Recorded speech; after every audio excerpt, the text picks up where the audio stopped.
চট্টগ্রাম বন্দর ও কাস্টমসে নানা জটিল নিয়মের ফাঁদে ব্যাহত হচ্ছে আমদানি রপ্তানি বাণিজ্য। এসব জটিলতায় পণ্যের ব্যয় বাড়ার পাশাপাশি সামগ্রিক অর্থনীতিতেই এর নেতিবাচক প্রভাব পড়ছে বলে অভিযোগ ব্যবসায়ীদের। তবে সরকার বলছে ব্যবসা বান্ধব নীতিকেই সমর্থন করা হবে।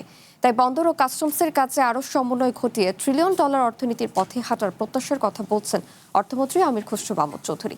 চট্টগ্রামে দিনভর ব্যবসায়ীদের সঙ্গে মতবিনিময়ে বৈঠক শেষে এই প্রত্যাশার কথা জানান অর্থমন্ত্রী। AKS অর্জন করলো গিনেস ওয়ার্ল্ড রেকর্ডস। AKS দেশের আমদানি রপ্তানি বাণিজ্যের প্রায় 92% পরিচালিত হয় এই চট্টগ্রাম সমুদ্র বন্দর দিয়ে। কিন্তু পণ্য খালাসের দীর্ঘসূত্রিতা, কাস্টমস প্রক্রিয়ায় জটিলতা আর বিভিন্ন পর্যায়ে বন্দর কাস্টমস সমন্বয়হীনতার কারণে ব্যয় বাড়ছে পণ্যের। এ কারণে চট্টগ্রাম বন্দরকে আরও ব্যবসা বান্ধব করার দাবি দীর্ঘদিনের। এমন প্রেক্ষাপটে চট্টগ্রাম বন্দর ভবনে অর্থমন্ত্রীর উপস্থিতিতে হয়ে গেল সংশ্লিষ্ট পক্ষগুলোর রুদ্ধতার বৈঠক। আর এতে ব্যবসায়ীরা একে একে তুলে ধরেন বন্দর ও কাস্টমসের নানা হয়রানির চিত্র।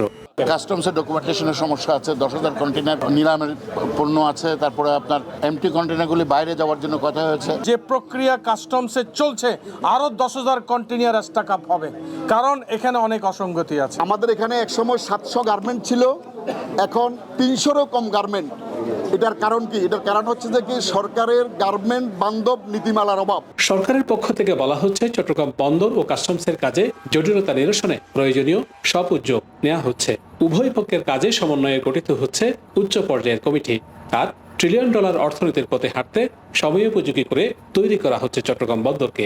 ব্যবসার জন্য একটি পরিবেশ সৃষ্টি করা, যাতে করে ব্যবসায়ীরা কোনো বাধাগ্রস্ত না হয়ে তাদের কার্যক্রম পরিচালনা করতে পারে। পোর্টে এক্সট্রা অতিরিক্ত খরচ হয়, কাস্টমসের দীর্ঘসূত্রিতার বিষয়টা বারবার উঠে এসেছে। প্রত্যেকটি সমস্যা আমরা আইডেন্টিফাই করেছি, চিহ্নিত করেছি এবং প্রত্যেকটি সমস্যার সমাধান কি হওয়া দরকার সিদ্ধান্তও নিয়েছি। ব্যবসায়ীরা মনে করেন চট্টগ্রাম বন্দর ও কাস্টমসে পণ্য খালাসের জটিলতা কমলে গতি পাবে আমদানি রপ্তানি বাণিজ্য।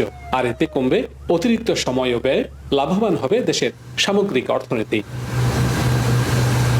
Shahnaz Riton, one news, Chittagong.